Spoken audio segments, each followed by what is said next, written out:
शनिबारको दिन मम्माले जहिले नि घरको काम गर्नुहुन्थ्यो अनि हामीलाई सहयोग गर्नुहुन्थ्यो। आज मम्मालाई एक दिन बिदा दिउँ अनि हामीले सबै घरको काम गरौँ अनि मम्मालाई सहयोग गरौँ भनेर हामी दिदी बहिनीले सल्लाह गरेको थियौँ। मलाई ओप्पोको कुरा एकदमै चित्त बुझेको थियो। त्यही भएर बिहान उठेर ओप्पोले चाहिँ खाट मिलाएर मैले चाहिँ भ्याक्युम गरेँ।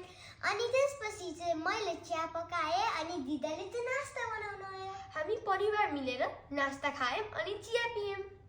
अनि त्यसपछि दिउँसो चाहिँ सबै लुगाहरू मैलो रहेछ, त्यही भएर दिदाले लुगा धुनायो अनि मैले चाहिँ लुगा पट्टाएँ। हामीले गरेको काम देखेर मम्मा कस्तो खुसी हुनु आयो।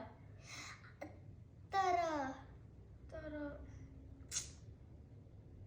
अब मम्मालाई हामीले यो सबै घरको काम गर्न आउँछ भनेर थाहा पाउनु आयो।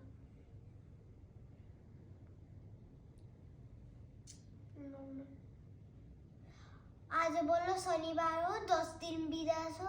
आज पहिला दिन हो। 10 दिनमा के हुन्छ होला? के भन्यो? हामी कस्तो बाँकी आएको थियौँ। गुड लकै हो।